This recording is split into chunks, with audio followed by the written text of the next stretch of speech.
அப்படின்னு அல்லாஹ் சொன்னா. வேற எந்த மனைவிமார்களை பார்த்து அல்லாஹ் தஆலா அப்படி சொல்லல. கதிஜா நாயியை கூட கதிஜா நாயியா தான் ஆசைப்பட்டு திருமணம் முடிச்சாங்களே தவிர அல்லாஹ்வுடைய ஒரு முன்னறிவிப்பு எதுவுமே வரல. 11 பெண்மணிகள்ல எந்த பெண்மணிக்கோ முன்னறிவிப்பு வரல. ஆயிஷா நாயினுடைய போட்டோவை காட்டி இந்த பெண்மணியை நீங்க திருமணம் முடித்துக் கொள்ளுங்கள் என்று சொல்லப்பட்டது ஆயிஷா அம்மாவுக்கு மட்டும்தான். இந்த பாக்கியம் எனக்கு கிடைத்திருக்கிறது. இரண்டாவது,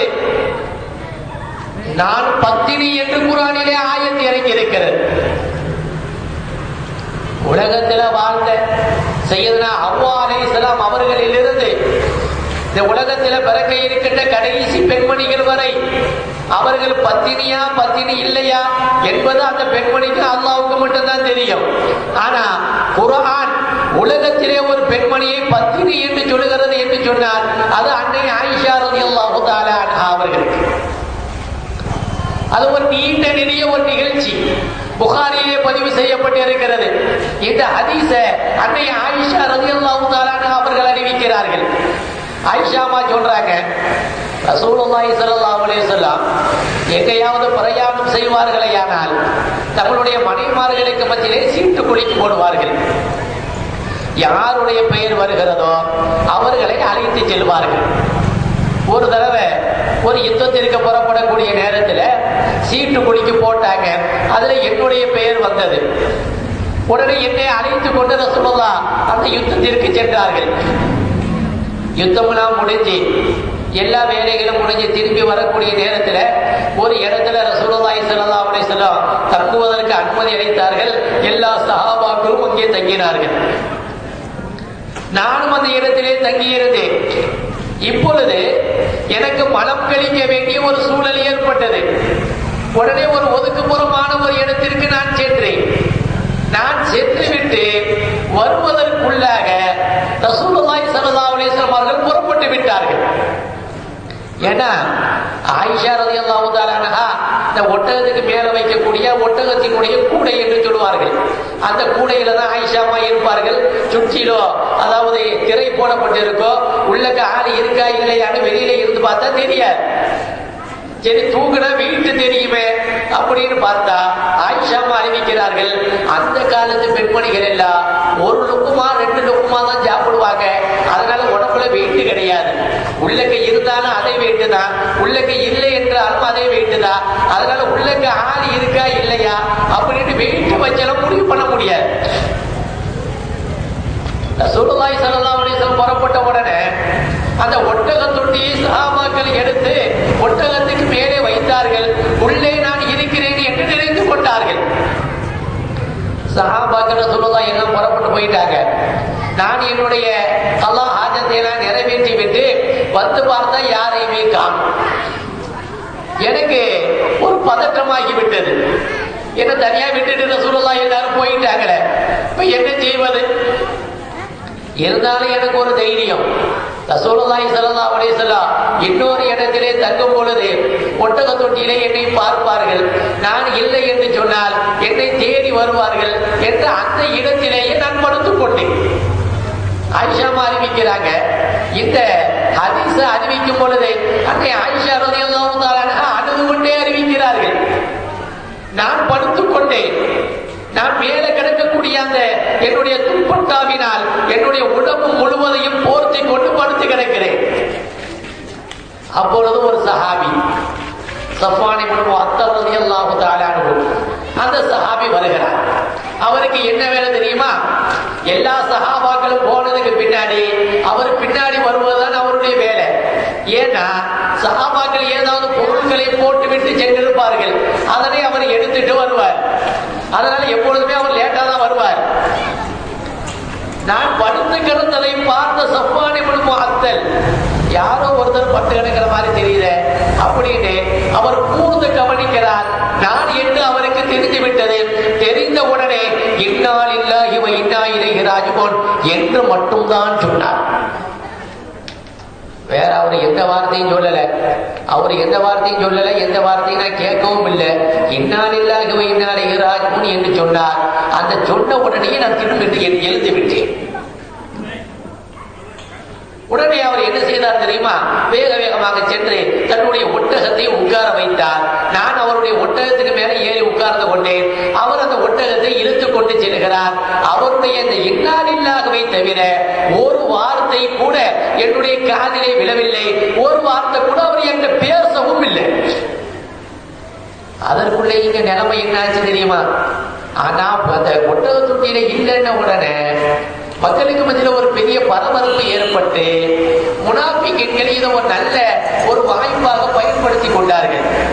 ஆயிஷாவை காணோம், ஆயிஷாவை காணோம் அப்படின்னு எல்லாரும் தேடிக்கொண்டு இருக்கக்கூடிய நேரத்திலே சஃப்வான் இப்னு முஅத்தலோடு அந்த இடத்திற்கு நான் வந்து சேருகிறேன்.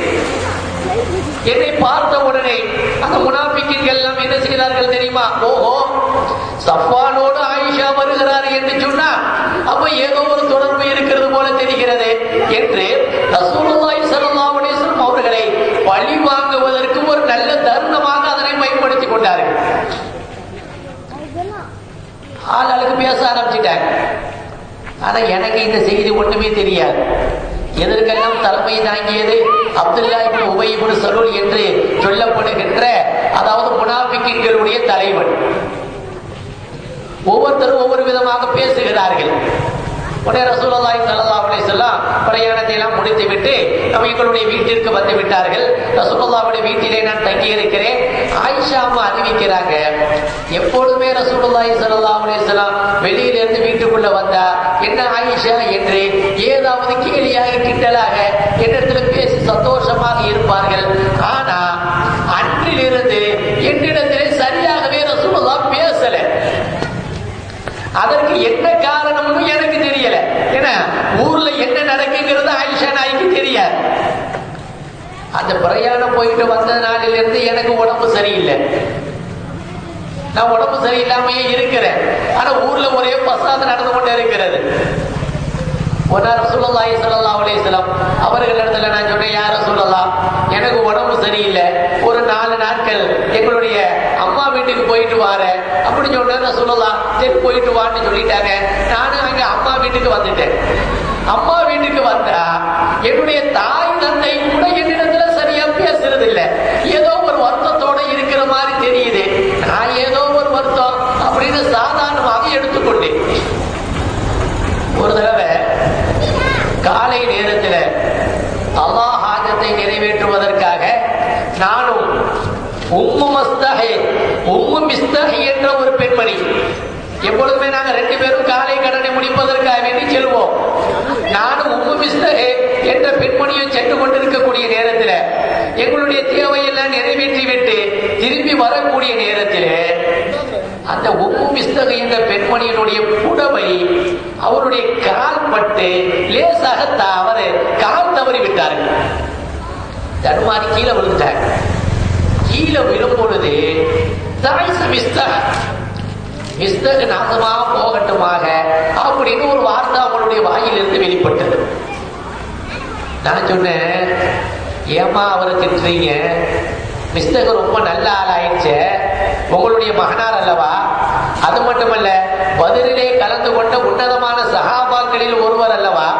அவரை ஏன் நீங்க திட்டுறீங்க அப்படின்னு சொன்ன உடனே உம்மு மிஸ்தஹ் சொன்னாங்க, ஆயிஷா, உனக்கு விவரமே தெரியாதா?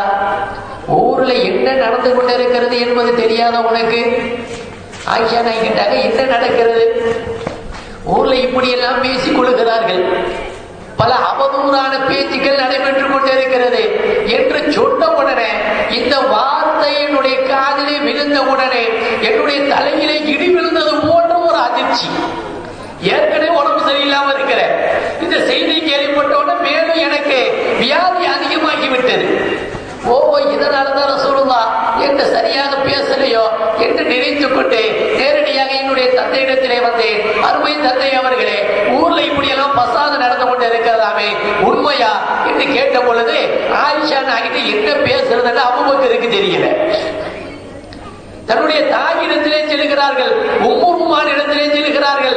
தாயாலும் பதில் சொல்ல முடியல. என்ன செய்யறது? ஆயிஷா ரலியல்லாஹு தஆலா சொல்றாங்க, இந்த செய்தியை கேள்விப்பட்டதிலிருந்து என்னுடைய கண்களிலிருந்து கண்ணீர் தாரை தாரையாக வடிந்தது. இரவு முழுவதும் அழுகைதான், சிறிது நேரம் கூட தூங்கவில்லை. ரசூலுல்லாஹி ஸல்லல்லாஹு அலைஹி வஸல்லம் அவர்களுக்கு ஆயிஷா அம்மா பத்தினி என்று தெரியதான் செய்யும்.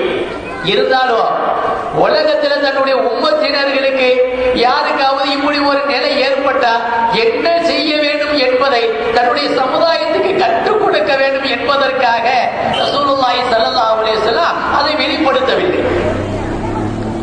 ரசூலுல்லாஹி ஸல்லல்லாஹு அலைஹி வஸல்லம் தனக்கு நெருங்கிய சஹாபாக்களோடு சொந்தக்காரர்களோடு ஒருவரிடத்தில் யார் ரசூலுல்லாஹ் விசாரிக்கிறாங்க, ஆயிஷா நாயகி எப்படி என்று. அலி ரலியல்லாஹு தஆலா இடத்திலே ரசூலுல்லாஹ் கேட்டார்கள், அலியே, ஆயிஷாவை பற்றி நீங்கள் என்ன நினைக்கிறீர்கள்?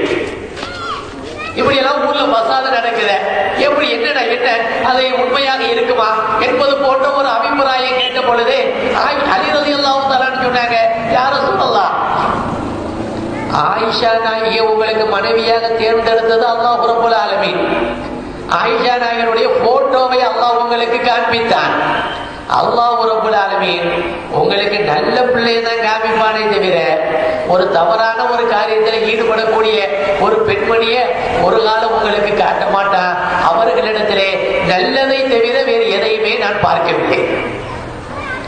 வேண்டுமென்றால் பரீதாவிடத்திலே கேளுங்கள் என்று அலி ரலியல்லாஹு சொன்னாங்க. ரசூலுல்லாஹி ஸல்லல்லாஹு அலைஹி வஸல்லம் பரீதா ரலியல்லாஹு தஆலாவை அழைத்து, பரீதாவே, ஆயிஷாவுடைய விஷயத்துல நீங்க என்ன சொல்றீங்க? பரீதா ரலியல்லாஹு தஆலா சொன்னாங்க, யா ரசூலல்லாஹ், ஆயிஷா ரலியல்லாஹு தஆலா உலகம் தெரியாத ஒரு அப்பாவி பெண்மணி. எந்த அளவிற்கு என்று சொன்னா, வீட்டுல உட்கார்ந்து கொண்டு மாவை அரைத்து கொண்டு இருக்கும். மாவு அரைச்சுக்கிட்டு இருக்கும் பொழுதே அதுக்கு தூக்கம் வந்துடும். அப்படியே தூங்கிடுவார்கள். வெளியில இருந்து ஆடு வந்து மாவை சாப்பிட்டுட்டு போயிடும். அந்த அளவிற்கு ஒரு அப்பாவியான பெண்மணி தான் தவிர அவர்களிடத்தில் இப்படியெல்லாம் ஏற்படுவதற்குண்டான எந்த விதமான வாய்ப்பும் இல்லை என்று பரீதா ரலியல்லாஹு தஆலா சொன்ன உடனே அண்ணல் பெருமானார் ரசூலுல்லாஹி ஸல்லல்லாஹு அலைஹி வஸல்லம் நேரடியாக சென்றார்கள். மெம்பர்படியிலே ஏறினார்கள். ஏறி நின்று சொன்னார்கள், என்னுடைய குடும்பத்தை பற்றி என்னை பழி வாங்க வேண்டும் என்ற நோக்கோடு அப்துல்லா இப்னு உபை இப்னு சலூல் என்பவன் ஒரு அவதூறான ஒரு செய்தியை மக்களுக்கு மத்தியிலே கிளப்பி விட்டிருக்கிறான் என்று ரசூலுல்லாஹ் பகிரங்கமாக பயான் செய்தார்கள். இந்த வார்த்தையை கேட்ட உடனே அப்துல்லா இப்னு உபை இப்னு சலூலுடைய ஆதரவாளர்கள் ஒரு பக்கம், அவருடைய எதிராளிகள் ஒரு பக்கம், இரண்டு பேரும் சண்டை போட ஆரம்பித்து விட்டார்கள் ரசூலுல்லாஹ்வுக்கு முன்னாடி. ரசூலுல்லாஹ் பார்த்தாங்க, இப்படியே விட்டு விட்டால் கடைசி இது ரொம்ப பிரச்சனை, இது பிளவுகளை ஏற்பட்டிடும் போல தெரியுது அப்படின்னு சமாதானப்படுத்தி அவர்களை அப்படியே விட்டு நேரடியாக ஆயிஷா அம்மாவிடத்திலே வந்தார்கள். வந்து ரசூலுல்லாஹ் சொன்னாங்க, ஆயிஷா, நீ தவறு செய்யவில்லை என்றால் அதை பத்தி பிரச்சனை இல்லை. அப்படி ஏதாவது நடந்திருக்குமே ஆனால் அல்லாஹ்விடத்திலே நீ பாவ மன்னிப்பு தேடு. உன்னுடைய பாவத்துக்காக வேண்டி அல்லாஹ்விடத்துல பாவ மன்னிப்பு தேடு என்ற வார்த்தையை ரசூலுல்லாஹ் சொன்ன உடனே ஆயிஷா அம்மா சொல்றாங்க, ரசூலுல்லாஹ்வுடைய நாவில் இருந்து இந்த வார்த்தை வந்த உடனே அப்படியே நான் துடிதுடித்து போய்விட்டேன். என்னுடைய தந்தை இடத்துல சொன்ன அபூபக்கரை பார்த்து, அருமை தந்தை அவர்களே, ரசூலுல்லாஹி ஸல்லல்லாஹு அலைஹி வஸல்லம் என்ன பேசுறாங்கன்னு பாருங்க, நீங்க வேணா அவங்களுக்கு பதில் சொல்லுங்க அப்படின்னு சொல்லும் பொழுது அபூபக்கர் ரலியல்லாஹு தஆலா சொன்னாங்க, என்னால ரசூலுல்லாஹ் இடத்துல பேச முடியாது. அம்மாவிடத்துல சொன்னாங்க, ரசூலுல்லாஹ்க்கு நீங்க பதில் சொல்லுங்க, என்னாலும் சொல்ல முடியாது. ஆயிஷா நாயகி சொன்னாங்க, யா ரசூலுல்லாஹ், நான் அனுபவத்திலேயும் இல்மிலேயும் மிகவும் சிறிய பெண்மணிதான். இப்பொழுது நான் உங்களிடத்திலே வந்து நான் எந்த விதமான தவறும் செய்யவில்லை என்று சொன்னா நீங்க நம்ப போறது கிடையாது. அதே நேரத்தில் நான் தவறு செய்தேன் என்று சொன்னா உடனடியாக நீங்கள் நம்பி விடுவீர்கள். இப்பொழுது எனக்கு ஒரே ஒரு ஆயத்து தான் ஞாபகம் வருகிறது. செய்தனா யாக்கூப் அலைஹிஸ்ஸலாத்து வஸ்ஸலாம் அவர்களிடத்திலே அவருடைய குழந்தைகள் எல்லோரும் வந்து யூசுஃபை ஓனாய் தின்று விட்டது என்று சொல்லும் பொழுது யாக்கூப் அலைஹிஸ்ஸலாம் சொன்னார்கள் அல்லவா, சபுருன் ஜமீல் வல்லாஹுல் முஸ்தஆனு அலா மா தஸிஃபூன் என்று சொன்னார்கள் அல்லவா, அந்த ஆயத்து தான் எனக்கு ஞாபகத்துக்கு வருகிறது. சபுருன் ஜமீல், அழகான பொறுமை, வல்லாஹுல் முஸ்தஆனு அலா மா தஸிஃபூன், நீங்க என்ன சொல்லுகிறீர்களோ அதற்கு உதவி செய்வதற்கு அல்லாஹ் மட்டுமே போதுமானவனாக இருக்கிறான் என்று யாக்கூப் அலைஹிஸ்ஸலாம் சொன்ன அந்த வார்த்தையை நான் சொல்லிக் கொள்கிறேன் யா ரசூலல்லாஹ் என்று சொல்லிவிட்டு ரசூலுல்லாஹ் முன்னால நிற்கிறதுக்கு எனக்கு சக்தி இல்லை, வேக வேகமாக சென்று நான் போய் படுத்துக் கொண்டேன். இருந்தாலும் என்னுடைய உள்ளத்திலே ஒரு நினைப்பு, அல்லாஹ் ரப்பல் ஆலமீன் ஏதாவது ஒரு வகையிலே நான் பத்தினி என்பதை வெளிப்படுத்துவான் என்று நான் நினைத்துக் கொண்டிருந்தேன். ஆயிஷா நாயகி சொல்றாங்க, ஏதாவது ஒரு விதத்துல தான் அல்லாஹ் தஆலா சொல்லுவான் என்று நினைத்தேனே தவிர என்னுடைய விஷயத்துல அல்லாஹ் ஆயத்தையே இறக்குவான் என்று நான் எதிர்பார்க்கவில்லை. ஏன்னா அந்த அளவுக்கு ஒரு பெரிய ஆள் அல்ல, ஆயத்தை இறக்குவான்னு நான் எதிர்பார்க்கவில்லை. ஆனால் ரசூலுல்லாஹி ஸல்லல்லாஹு அலைஹி வஸல்லம் அந்த இடத்திலே அமர்ந்திருக்கிறார்கள். அப்பொழுதே அல்லாஹ் ரப்பல் ஆலமீன் ஆயத்தை இறக்கினான். இன்னல்லதீன ஜாபூ பில் உஃப்தி உஸ்பத்து மின்கும் லா தஹ்சபூஹு ஷர்ரன் லக்கும் வல் ஹுவ கைருன் லக்கும் لكل امرئ منهم ما اكتسب من الاثم والذي تولى كبره منهم له عذاب عظيم என்று கிட்டத்தட்ட ஒரு 10 ஆயத்துக்களை ஆயிஷா ரலியல்லாஹு தஆலா அன்ஹா பத்தினி என்று அல்லாஹ் ஆயத்தை இறக்குகிறான். இந்த ஆயத்தை இறங்கின உடனே அண்ணல் பெருமானார் ரசூலுல்லாஹி ஸல்லல்லாஹு அலைஹி வஸல்லம் அபஷிரியா ஆயிஷா, ஆயிஷாவே உனக்கு அல்லாஹ் கொடுத்திருக்கக்கூடிய அந்த சோதனையில நீ பொறுமையாக இருந்த காரணத்தினால் மிகப்பெரிய வெகுமதியை தந்திருக்கிறான். உன்னுடைய விஷயமாக அல்லாஹ் 10 ஆயத்துக்களை இறக்கியிருக்கிறான். நீ பத்தினி என்று இந்த காலத்து மக்களுக்கு மட்டுமல்ல கியாமத் நாள் வரை இருக்கின்ற எல்லா மக்களுடைய நாவாலும் நீ பத்தினி என்று போற்றப்படுவாய், நீ நன்மாராயம் பெறுவாயாக என்று ரசூலுல்லாஹி ஸல்லல்லாஹு அலைஹி வஸல்லம் அவர்கள் சொன்ன உடனே அபூபக்கர் ரலியல்லாஹு தஆலா சொன்னாங்க, பூமி எழுந்து வேக வேகமா போய் ரசூலுல்லாஹ் பக்கத்துல போய் உட்காரு அப்படின்னு சொன்ன உடனே ஆயிஷா நாக்கு கோவம் வந்துடுச்சு. என்னத்தான் இருந்தாலும் என்ன பார்த்து ரசூலுல்லாஹ் அந்த வார்த்தையை சொல்லலாமா? ரசூலுல்லாஹ் பக்கத்துல நான் போக மாட்டேன், நான் அல்லாஹ்வுக்கு தான் நன்றி சொல்வேன் என்று அல்லாஹ்வுக்கு சஜதா செய்து அல்லாஹ்வுக்கு தன்னுடைய ஷுக்ரியாவை வெளிப்படுத்தினார்கள். சோதனை வரக்கூடிய நேரத்தில் பொறுமையாக இருப்பது என்பது அதற்கு பிரதிபலனாக அல்லாஹ் பல வெகுமதிகளை தருவதற்குண்டான ஒரு நல்ல வாய்ப்பு. பெண்கள் தங்களுடைய உள்ளத்தில் தனிப்படுத்த வேண்டிய முதலாவது விஷயம் என்னவென்று சொன்னால், குடும்பம் என்று சொன்னால் பல வகையான பிரச்சனைகள் இருக்கும், பல வகையான சோதனைகள் இருக்கும், பல வகையான சிரமங்கள் இருக்கும். எல்லாவற்றையுமே பொறுமையாக அதனை சமாளிப்பது என்பது இருக்கிறது. அப்படி எந்த பெண்மணி பொறுமையாக சமாளிக்கிறாரோ அல்லாஹ் ரப்பல் ஆலமீன் ஹதீஸிலே பதிவு செய்யப்பட்டிருக்கிறது, மறுமை நாளிலே புகுந்த வீட்டில் கிடைக்கக்கூடிய சிரமங்களை பொறுமையாக சகித்துக் கொள்ளக்கூடிய பெண்மணிக்கு மறுமை நாளிலே அல்லாஹ் ரப்பல் ஆலமீன் ஆசியா அம்மையாருக்கு கொடுத்த கூலியை அல்லாஹ் கொடுப்பான் என்ற ஹதீஸிலே பதிவு செய்யப்பட்டிருக்கிறது. இன்னொரு ஹதீஸில வருது, ரசூலுல்லாஹி ஸல்லல்லாஹு அலைஹி வஸல்லம் அவர்கள் வஃபாத்துக்கு பின்னாடி இப்னு சீனா ரலியல்லாஹு தஆலா அன்ஹு அவர்களுடைய மகனார் வஃபாத்தாகி விட்டார்கள். அவர் தன் பிள்ளை மேல அளவுக்கு அதிகமான பாசம் வைத்திருந்தார். பொதுவா பல ஆண்டுகளுக்கு பின்னால குழந்தை பிறந்தாலே நமக்கு ரொம்ப பிரியம் ஏற்பட்டுடும். குழந்தைக்கு லேசா ஜுரம் என்று சொன்னா கூட உடனே மன்னார்குடி போவோமா, கொள்ளிடம் போவோமா, அல்லது மாயவரம் போவோமா, அப்படி பெற்றோர்களுடைய உள்ளம் அப்படியே பரபரப்பாகிவிடும், பதறிவிடும். ஆனா இப்னு சீனா ரலியல்லாஹு தஆலா அன்ஹுவுக்கு பல ஆண்டுகளுக்கு பின்னால ஒரு குழந்தை பிறந்தது. பிறந்த அந்த குழந்தை அப்படியே மூத்தா போச்சு. உடனே இப்னு சீனா ரலியல்லாஹு தஆலா என்ன செய்தார்கள் தெரியுமா? அந்த குழந்தைய கபுஸ்தான்ல அப்படியே அடக்கம் செய்து அதற்கு பக்கத்திலே உட்கார்ந்து ஆள ஆரம்பித்து விட்டார்கள். பக்கத்திலே உட்கார்ந்து அழுதுகிட்டே இருக்கிறாங்க. அந்த வழியாக அபூ தல்ஹா ரலியல்லாஹு தஆலா அன்ஹு வந்தார்கள். இப்னு சீனா ரலியல்லாஹு தஆலா அன்ஹு அவர்கள் அழுது கொண்டிருப்பதை பார்த்த உடனே அவர்களுடைய கையை பிடித்து அவர்களை தூக்கிவிட்டு எழுந்திருக்க வைத்து, இப்னு சீனானே, உனக்கு நான் ஒரு அழகான ஒரு செய்தி சொல்லவா? அண்ணல் பெருமானார் ரசூலுல்லாஹி ஸல்லல்லாஹு அலைஹி வஸல்லம் அவர்கள் சொன்ன ஒரு நன்மாராயம் மிக்க ஒரு சந்தோஷமான ஒரு செய்தியை உங்களுக்கு சொல்லவா என்று கேட்ட பொழுது இப்னு சீனா சொன்னாங்க, சொல்லுங்க என்று சொன்ன உடனே ரசூலுல்லாஹி ஸல்லல்லாஹு அலைஹி வஸல்லம் அவர்கள் சொல்லுகிறார்கள், ஒரு மனிதனுடைய குழந்தை வஃபாத்தான பிறகு அந்த குழந்தையினுடைய ரூஹ இஸ்ராயில் அலைஹிஸ்ஸலாம் அல்லாஹ்விடத்திலே ஒப்படைக்கின்ற பொழுது அந்த மலக்குமார்களை பார்த்து அல்லாஹ் தஆலா கேட்கிறானா, மலக்குமார்களே, ஒரு என்னுடைய அடியானினுடைய குழந்தை குழந்தையின் ரூகை பறித்து வந்து விட்டீர்களா என்று கேட்கிறார். மலக்குமார்கள் ஆமான்னு சொல்றாங்க. என்னுடைய அடியானின் ஈர கொலையாக இருக்கக்கூடிய குழந்தையை பறித்து வந்து விட்டீர்களா? ஆமா. அப்பொழுது என்னுடைய அடியான் என்ன சொன்னான்?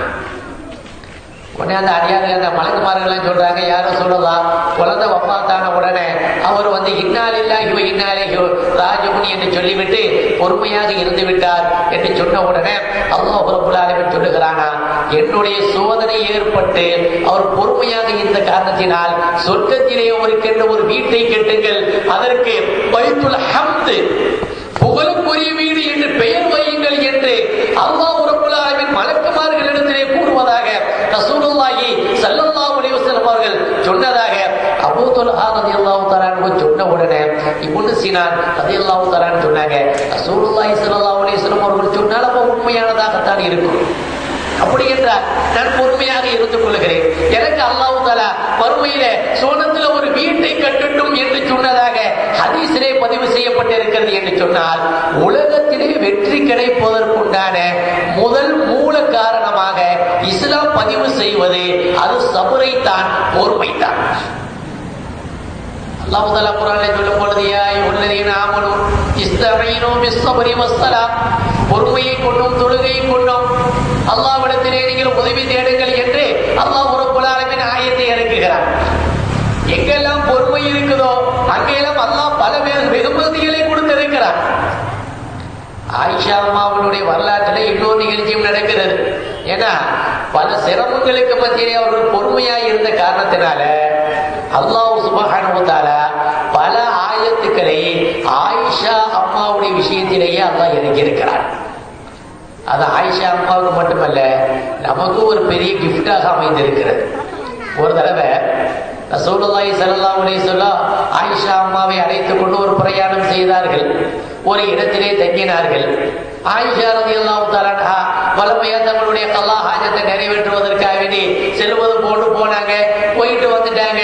வந்ததுக்கு பின்னால தன்னுடைய கழுத்தை பார்க்கிறார்கள்.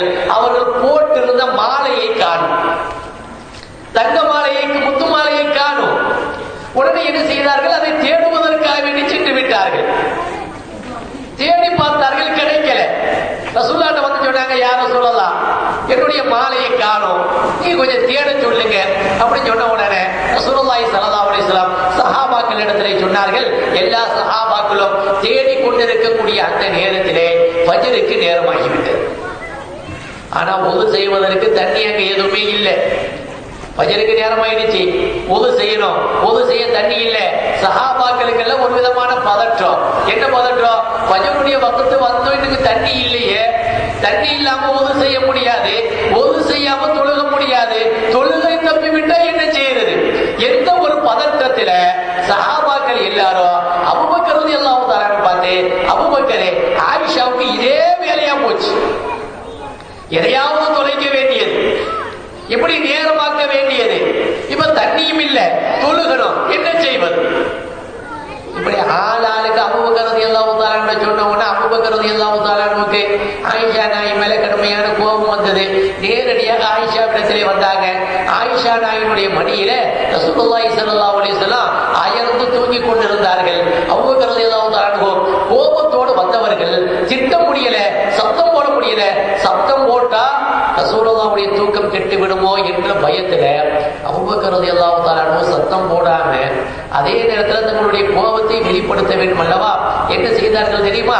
தங்களுடைய கையிலே வைத்திருந்த குச்சியினால் ஆயிஷா அம்மாவுடைய இடுப்பை குத்தினார்களாம். இப்படி தாமதிக்க செய்து விட்டாயே, தண்ணி இல்லாத இடத்துல இப்படி தாமதித்து விட்டால் தொழுகையினுடைய வக்து போயிட்டா என்ன செய்யறது? சஹாபாக்கள் எல்லாம் பதறி போய் இருக்கிறார்களே என்று குச்சியினால் ஆயிஷா அம்மாவினுடைய இடுப்பிலே குத்தினார்கள். ஆயிஷா நாயி லேசாக அப்படி அசைந்த உடனே ரசூலுல்லாஹ் முடித்து விட்டார்கள். என்ன ஆயிஷா, என்ன ஆனது? என்னுடைய தந்தையை பாருங்கள், அவர் என்னை அதாவது குத்துகிறார் என்று சொன்ன பொழுது, அபூபக்கரே என்ன விஷயம் என்று கேட்ட பொழுது, யாரோ சொல்லலாம், தண்ணீர் இல்லை, தொழுகை நேரம் வந்துவிட்டது என்று சொல்லிக் கொண்டிருக்கக்கூடிய நேரத்திலே அல்லாஹ் ரப்பல் ஆலமீன் ஆயத்தை இறக்குகிறார். فإن كنتم على سفر فإن كنتم مرضى وعلى سفر فلم تجدوا ماء فتيمموا صعيدا طيبا. நீங்க நோயாளியாக இருந்தாலோ அல்லது பிரயாணிகளாக இருந்தாலோ உது செய்வதற்கு தண்ணீர் கிடைக்கவில்லை என்று சொன்னால் சுத்தமான மண்ணிலே நீங்கள் தயமம் செய்து கொள்ளுங்கள் என்ற ஆயத்தை இறக்கின உடனே அபூபக்கருக்கு மட்டுமல்ல எல்லா சஹாபாக்களுக்கும் சந்தோஷம். வேக வேகமா வந்து அபூபக்கர்ட்ட வந்து, அபூபக்கரே, உங்களுடைய குடும்பத்தார்களிலே ஏதாவது ஒரு சோதனை ஏற்பட்டால் அது கடைசியிலே ஹைராகத்தான் முடிகிறது. அல்லாஹ் சுப்ஹானஹு வ தஆலா ஒரு பெரிய வெகுமதியை கொடுத்திருக்கிறான், தயமத்தினுடைய சலுகையை கொடுத்திருக்கிறான் என்று எல்லா சஹாபாக்களும் அபூபக்கர் ரலியல்லாஹு தஆலா அன்ஹு அவர்களுக்கு பாராட்டு தெரிவித்தார்கள். வீட்டில் இருக்கக்கூடிய பெண்மணிகளுக்கு முதல்ல தேவை சபர், பொறுமை. பொறுமையாக இருந்தா தன்னுடைய புகுந்த வீட்டிலேயே நல்ல பேர் வாங்கலாம், அல்லாஹ்விடத்திலேயே நல்ல பேர் வாங்கலாம், மறுமையிலேயும் உயர்ந்த அந்தஸ்தை பெறலாம். இது பெண்களுக்கு இருக்க வேண்டிய குணநலன்களிலே முதலாவது. இரண்டாவது என்ன தெரியுமா? ஹதீஸிலே பதிவு செய்யப்பட்டிருக்கிறது, பெண்களிடத்தில் இருக்க வேண்டிய இரண்டாவது குணம் என்னவென்றால் ஆசையை குறைத்துக் கொள்வது. துன்யாவின் மீது உண்டான ஆசை, நகநட்டுகளின் மீது உண்டான ஆசை. எந்த பெண்ணுக்காவது நகநட்டு மேல ஆசை குறையுமா? சுபஹானல்லாஹ். உடம்பு சரியில்லைதான், நம்ம இப்ப ஒரு சாதாரணமா ஒரு டெஸ்ட் பண்ணி பாருங்க. ஒரு 2 கிலோவுல ஒரு தங்கத்தை செஞ்சு ஒரு 2 கிலோ அதை ஒரு நெக்லஸ் மாதிரி அல்லது ஏதாவது ஒரு கம்பியில அதனை வளைச்சி அதை அவர்களுடைய கழுத்துல கட்டுங்க. 2 கிலோவா இருந்தாலும் அதை அப்படியே தூக்கிட்டு நடமாடுவாங்க. எந்த பெண்மணியாவது இல்ல கழுத்து ரொம்ப வெயிட்டா இருக்குது, கழுத்தெல்லாம் வலிக்குது, ஆகில 2 கிலோ தங்கமெல்லாம் வேண்டாம், எந்த பெண்மணிகளா சொல்லுவாங்களா? கழுத்துல 2 கிலோவை கட்டி போட்டா கூட குனியும் போது நாடியில இடிக்கும், நிமிரும் பொழுது நெஞ்சில இடிக்கும். நெஞ்சில இடிச்சு இடிச்சு புண்ணானாலும் பரவாயில்லை, நாடியில இடிச்சு இடிச்சு அது நாடி புண்ணானாலும் பரவாயில்லை. எந்த பெண்மணிகளும் அந்த நகையை கலட்டி வைக்க மாட்டாங்க. ஏன்னா நகையின் மீது உண்டான ஆசை இன்னும் வேணும், இன்னும் வேணும். ரசூலுல்லாஹ் அருமையாக சொல்வார்கள், லவ்கான லிபினி ஆதம வாதியானி மின் ரஹமின் லத்தமன்னாலி ஸலாஸின் அவ் கமா கால அலைஹிஸ்ஸலாத்து வஸ்ஸலாம். தங்கத்திலான 2 ஓடை இருந்தால் கூட 3வது ஒரு ஓடை இருந்தால் நன்றாக இருக்குமே என்று ஆசைப்படுவார். கபூர்ல கொண்டு போய் வச்சு அவனுடைய வாயில மண்ண தள்ளுற வர அவனுடைய ஆசை அடங்கவே அடங்காது என்று ரசூலுல்லாஹ் சொல்லுகிறார். ஆசை இல்லாத பெண்மணிகளை பார்க்க முடியுமா? ஆசை இருக்கத்தான் செய்யும், ஆனா ஓரளவுக்கு குறைச்சிக்கணும். கணவனுடைய வருமானத்துக்கு தக்கவாறு அந்த ஆசையை குறைத்துக் கொள்வது பெண்களிடத்தில் இருக்க வேண்டிய குணாதிசயங்களில் இரண்டாவது. நீ என்ன செய்வியோ எது செய்வியோ தெரியாது, எனக்கு இந்த மாசம் 20,000 ரூபாய் பணம் அனுப்பித்தான் ஆகணும், 50,000 ரூபாய் பணம் அனுப்பித்தான் ஆகணும், எங்க தம்பிக்கு கல்யாணம் வருது, என் தம்பி வீடு கட்டுறா, அதெல்லாம் செய்யணும், இதை செய்யணும் என்று தன்னுடைய கணவரை வலியுறுத்தக்கூடிய பெண்மணிகள். மனைவியினுடைய நச்சரிப்பு தாங்காம எந்த கணவனாவது நம்ம நியாயமா வருமானம் பார்த்தாச்சுன்னு சொன்னா நம் மனைவியை திருப்திப்படுத்த முடியாதுன்னு சொல்லி குறுக்கு வழியில ஏதாவது ஹராமிலே ஈடுபட்டு விட்டால் அதற்குண்டான முழுமையான பாவத்திற்கு சொந்தக்காரியாக மனைவி மாறிவிடுகிறார். ரசூலுல்லாஹி ஸல்லல்லாஹு அலைஹி வஸல்லம் கூட சொல்வார்கள், ஒரு காலம் வரும், அந்த காலத்திலே ஆண்கள் நரகத்திலே நுழைவதற்கு பெண்களே காரணமாக அமைவார்கள். ஏன்னா வருமானம் பத்தலன்னு சொன்னா கணவன்மார்கள் என்னதான் செய்வாங்க? நியாயமா சம்பாதிச்சு பார்ப்பாங்க, சரியா வரல சொல்லியாச்சுன்னா குறுக்கால நுழைய ஆரம்பித்து விடுவார்கள். அதனால அந்த குடும்பத்திலே பறக்கத்தெற்று போயிடும். அப்ப ஆசையை குறைத்துக் கொள்ள வேண்டும். ரசூலுல்லாஹி ஸல்லல்லாஹு அலைஹி வஸல்லம் அவர்களிடத்திலே அவர்களுடைய மனைவிமார்கள் எல்லோரும் வந்தார்கள். ரசூலுல்லாஹ் வந்து சொன்னாங்களா, யா ரசூலல்லாஹ், நீங்க எங்களுக்கு வருடம் ஒரு வருடத்திற்கு தேவையான செலவுகளை தருகிறீர்கள், ஆனா அது எங்களுக்கு பத்தல, நீங்க கொஞ்சம் கூட்டி தர வேண்டும் என்று ரசூலுல்லாஹ்விடத்திலே அவருடைய மனைவிமார்கள் எல்லாம் போராட்டம் செய்கிறார்கள். ரசூலுல்லாஹ் எவ்வளவோ சொல்லி பார்த்தாங்க, என்னுடைய வருமானத்துக்கு தக்கவாறு தான் நான் நமக்கா தர முடியுமே தவிர நீங்க கேட்கிற அளவுக்கு என்னால கொடுக்க முடியாது. ஆனா அந்த பெண்கள் உம்மஹாத்துல் முஃமினீன் கேட்கல, நீங்க எப்படியாவது நஃபகாவை அதிகமாக்கி தர வேண்டும் என்று சொன்ன பொழுது ரசூலுல்லாஹி ஸல்லல்லாஹு அலைஹி வஸல்லம் அப்படியே மௌனமாக இருக்கிறார்கள். இப்பொழுது அல்லாஹ் ரப்பல் ஆலமீன் ஆயத்தை இறக்குகிறான். யா நபியல்லாஹ் யா ரசூலல்லாஹ், உங்களுடைய சக்திக்கு உட்பட்டு அவர்கள் உங்களுக்கு மனைவியாக வாழ்ந்தால் அவர்கள் வாழட்டும். அல்லாஹ் தஆலா ஆயத்தை இறக்கிறார். தஆலைன உஸர்ரியுஹுன்ன ஸராஹன் ஜமீலா, என்னுடைய நஃபகா போதாது என்று சொல்வீர்களேயானால் மனைவிமார்களை நீங்கள் வாருங்கள், உங்களை நல்ல முறையாக நான் விடுவித்து விடுகிறேன்.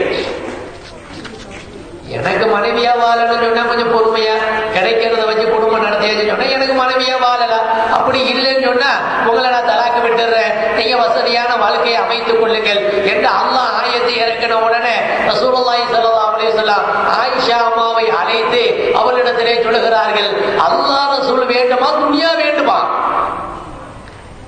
நீயே தேர்ந்தெடுத்துக்கொள் என்று சொன்ன பொழுது அன்னை ஆயிஷா ரலியல்லாஹு தஆலா அன்ஹா அவர்கள் சொல்லுகிறார்கள், யார் ரசூலல்லாஹ், எனக்கு அல்லாஹ்வும் ரசூலும் தான் வேணும்.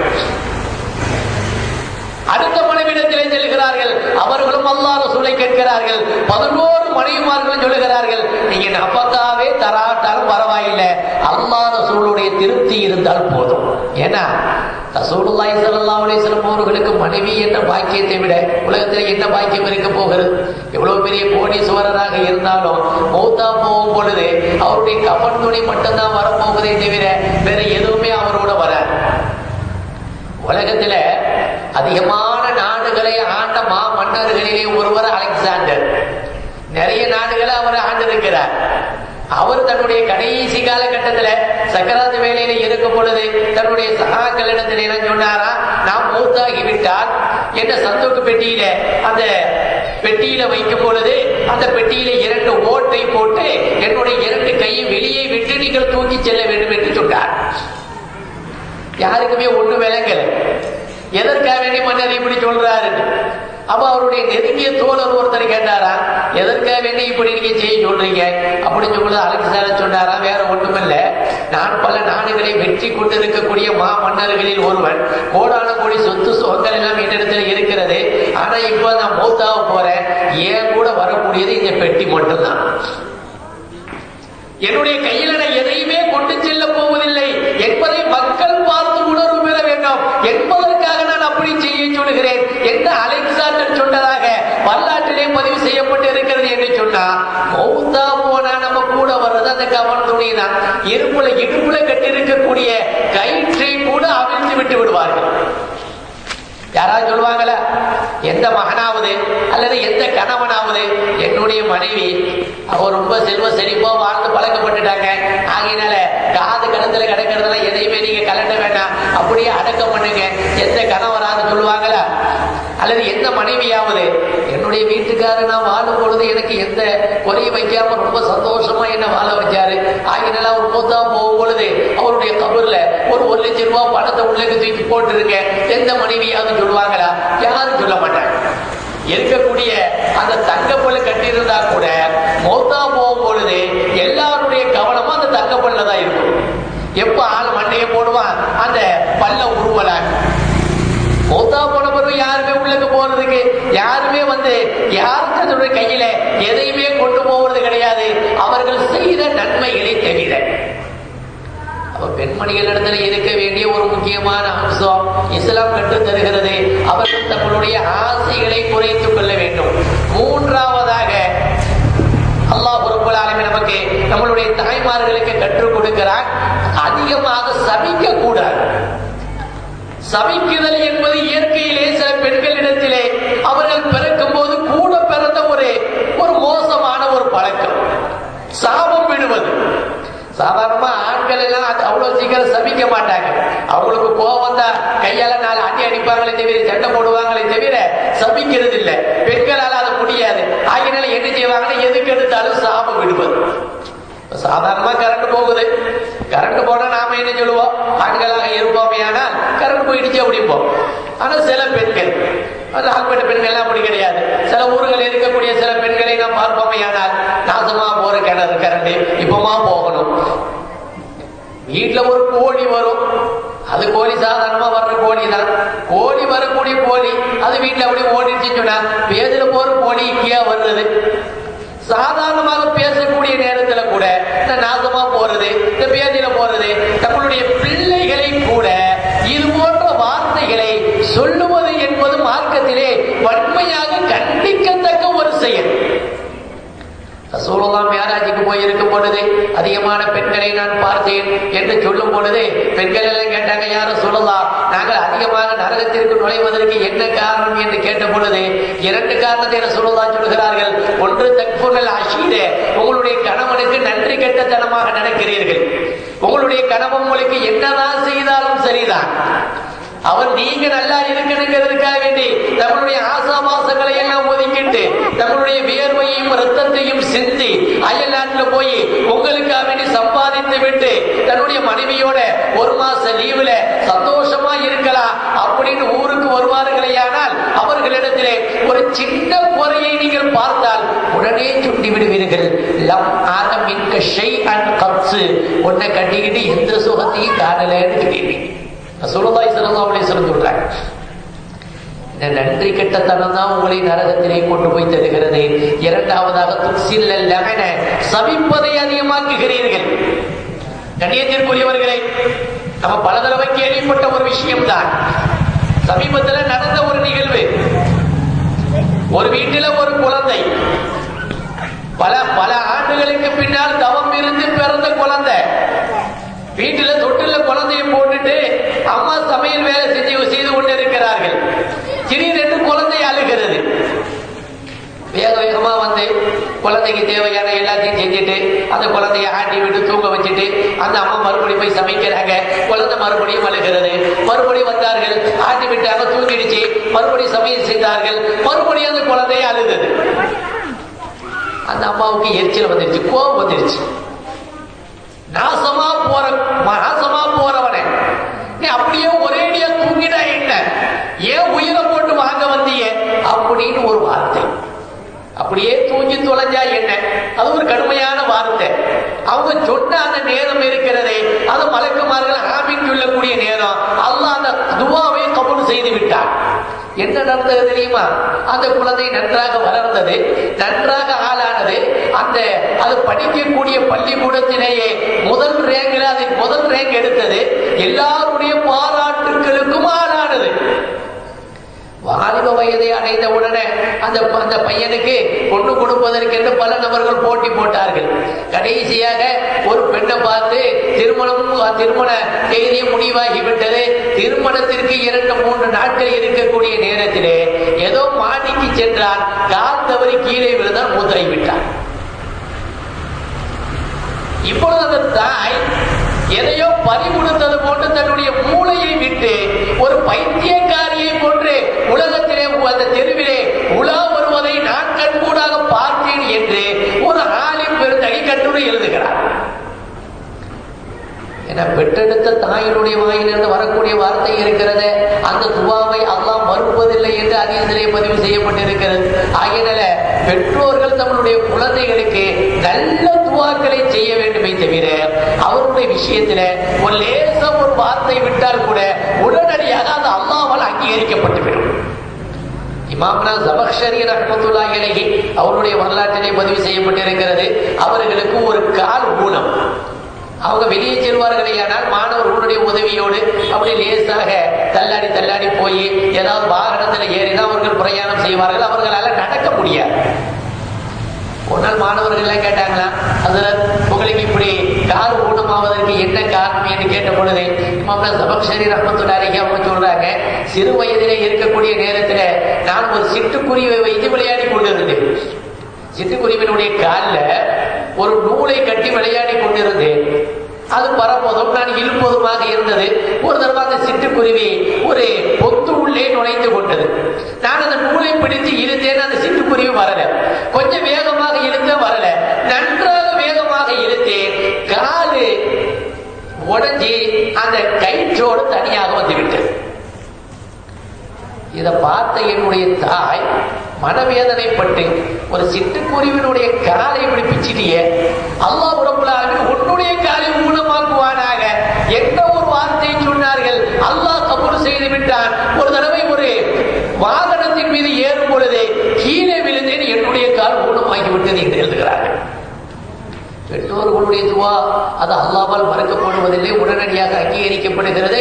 அது குழந்தைகளுடைய விஷயத்தில் உடனடியாக அங்கீகரிக்கப்படுகிறது. அது இந்த காலத்தில் இருக்கக்கூடிய பெற்றோர்கள் தங்களுடைய குழந்தைகளுக்கு அதிகமாக துவா செய்ய கடமைப்பட்டிருக்கிறார்கள்.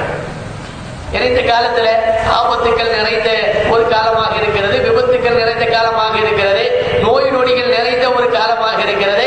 இந்த காலத்துல வீட்டிலே இருக்கக்கூடிய ஒவ்வொரு தாய்மார்களும் 5 வக்து தொழுகையிலேயோ தங்களுடைய குழந்தைகளுடைய ஆரோக்கியத்திற்கும் வாழ்க்கை பாதுகாப்பிற்கும் அல்லாஹ்விடத்திலே அழுது மன்றாட வேண்டிய ஒரு காலகட்டத்திலே நாம இருக்கிறோம். இந்த நேரத்தில் மறுத்து விட்டு கூட சாபம் நம்மளுடைய குழந்தைகளை நாம் சபித்து விடக்கூடாது. அடுத்ததாக பெண்களுக்கு இஸ்லாம் கற்றுத்தரக்கூடிய ஒரு பழக்கம் என்னவென்று சொன்னால், தங்களுடைய வீட்டில தீன் பற்றி இல்லாமல் யாராக இருந்தாலும் சரிதான், அவர்களை உடனடியாக திருத்த என்பது பெண்களின் மீது கடமை. அது கணவனாக இருந்தாலும் சரிதான், தங்களுடைய பிள்ளைகளாக இருந்தாலும் சரிதான், வயதுக்கு வந்த பிள்ளையா இருந்தாலும் சரிதான், வயதுக்கு வந்த பையனாக இருந்தாலும் சரிதான், அவர்களிடத்திலே தீன் இருக்கிறதா என்பதை கண்ணு கருத்துமா பார்க்கக்கூடியது வீட்டில் இருக்கக்கூடிய தாய்மார்களுடைய கட்டாய கடமை. ஏன்னா இன்னைக்கு என்ன ஆகிவிட்டது என்று சொன்னால், கணவருடைய நிலைமையை பற்றி மனைவிமார்கள் கவலைப்படுவதே கிடையாது. என சொன்ன கேட்க மாட்டார், என்னது சொன்னாலும் கேட்க மாட்டார். 5 வக்து தொழுகைக்கு பள்ளியாசலுக்கு போ, கேட்க மாட்டார்.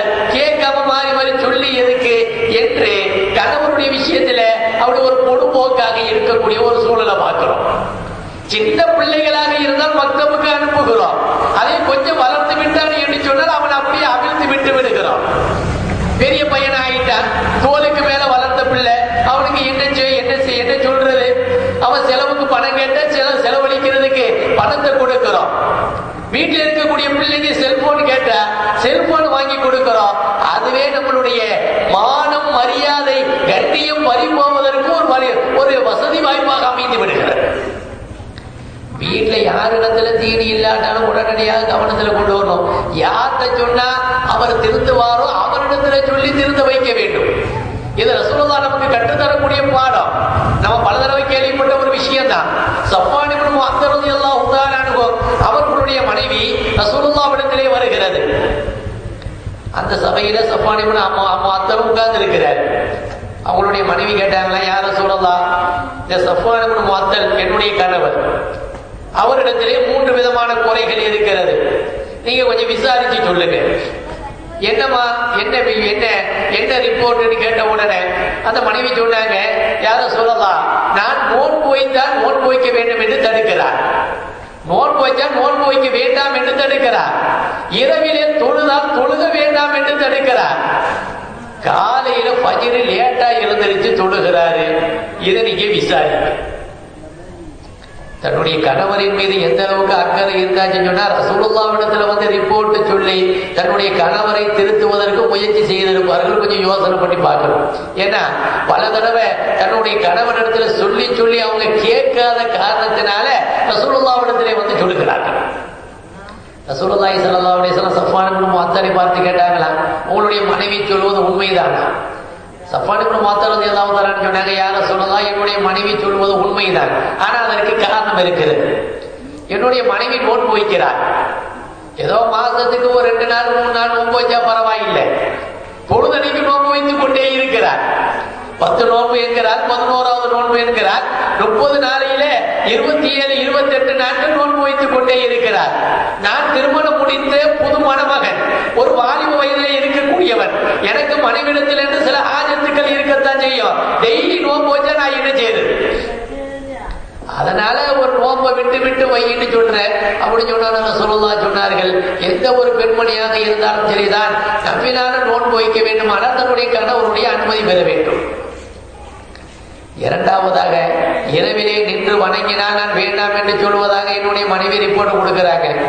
ஒரு சூறா ஓதி தொழுதா பரவாயில்லை, 2-3 சூறா, அதுவும் பெரிய பெரிய சூறாக்களை ஓதி தொழுது கொண்டு இருக்கிறார். இரவு நேரங்களிலே எனக்கு செய்ய வேண்டிய ஹிதுமத்துக்கள், என்னுடைய பிள்ளைகளுக்கு செய்ய வேண்டிய ஹிதுமத்துக்கள் இருக்கிறது. தொழுகின்ற காரணத்தினால் பல சூறா ஓதினால் போதும் என்று சொல்லுகிறேன் என்று சொன்ன உடனே ரசூலுல்லாஹ் சொல்றாங்க, இனிமேல் தொழுகையில ஒரு சூறா ஓதுங்க. மூன்றாவதாக ஃபஜ்ர் லேட்டா எழுந்து தொழுவதாக என் மேலே ரிப்போர்ட் சொல்றாங்க. யார சொல்லலாம், எனக்கு நைட் டியூட்டி, நான் விவசாயத்திற்கு செல்லக்கூடியவன். இரவிலே விவசாய நிலங்களுக்கு தண்ணீரை இறைத்து விட்டு நான் வீட்டிற்கு வருவதற்கு ரொம்ப நேரமாகி விடுகிறது. அதற்கு பின்னால் நான் தூங்கி காலையிலே ஃபஜ்ருக்கு சில நேரங்களில் எழுந்து விடுகிறேன். சில நேரம் என்னையும் மீறி நான் அயர்ந்து தூங்கி விடுகிறேன். எப்பொழுது எழுந்திருக்கிறேனோ எழுந்தவுடன் நான் தொழுது கொள்கிறேன். யார சொல்லலாம் என்று சப்பானுக்கு மொத்தம் சொன்ன பொழுது ரசூலுல்லாஹ் சொன்னாங்க, அருமை தோழரே, உங்களையும் மீறி நீங்கள் தூங்கி விடுவீர்களே, ஆனால் எழுந்தவுடனே தொழுது கொள்ளுங்கள். யாரிடத்துல சொன்னா நம்மளுடைய வீட்டில் உள்ளவங்களிடத்துல தீன் வரும் என்பதை விளங்கி அதற்கு தக்கவாறு வீட்டில் இருக்கக்கூடிய ஒவ்வொரு நபர்களிடத்திலையும் தீன் இருக்கிறதா என்பதை 24 மணி நேரம் கண்ணு கருத்துமாக கவனிக்க வேண்டிய ஒரு முக்கியமான பொறுப்பு வீட்டிலே இருக்கக்கூடிய பெண்மணிகளிடத்திலே இருக்கிறது. நாம தொழுதா போதும், நாம திக்ர் செஞ்சா போதும், நாம தஸ்பீ செஞ்சா போதும் என்று இருப்பார்களேயானால் மறுமை நாளில நாம செஞ்ச நன்மைகள் அதிகமாக இருந்தாலும் கூட மற்றவர்களை கண்டிக்காத காரணத்தினால் அவர்கள் நம்மை இழுத்து நரகத்திற்கு கொண்டு செல்லக்கூடிய ஒரு இக்கட்டான ஒரு சூழ்நிலை ஏற்பட்டுவிடும். இந்த பொறுப்பு இது வீட்டிலே இருக்கக்கூடிய தாய்மார்கள் மீது கட்டாய கடமை என்று இஸ்லாம் வலியுறுத்தி சொல்லுகிறது. இது போன்ற இன்னும் பல பொறுப்புகள் இருக்கிறது. இன்ஷா அல்லாஹ் இதனுடைய தொடரை இன்ஷா அல்லாஹ் நாளைக்கு தொடராக பார்ப்போம். எல்லாம் வல்ல அல்லாஹ் ரப்பல் ஆலமீன் அல்லாஹ் ரசூலின் மீது உண்மையான முஹப்பத்தை வைத்து அல்லாஹ் ரசூலுடைய முழுமையான கட்டளைகளை பேணி நடந்து உயர்ந்த சொர்க்கத்திலே நுழையக்கூடிய நல்லோர்கள் கூட்டத்திலே நம் அனைவர்களையும் அல்லாஹ் சேர்த்தருள் புரிவானாக. நம்மளுடைய பாவங்களை எல்லாம் மன்னித்து அண்ணல பெருமானார் ரசூலுல்லாஹி ஸல்லல்லாஹு அலைஹி வஸல்லம் அவருடைய ஷஃபாஅத்தை பெறக்கூடிய மேன்மக்களாக நம் அனைவர்களையும் அல்லாஹ் ஆக்கி அருள் புரிவானாக. நம்மளே எத்தனையோ நபர்கள் பெரிய பெரிய நோயினால் அல்லது சிறிய சிறிய நோயினால் பீடிக்கப்பட்டு அதனால் வருத்தப்பட்டு கொண்டு பல சிரமங்களுக்கு உட்பட்டு கொண்டிருக்கிறார்கள்.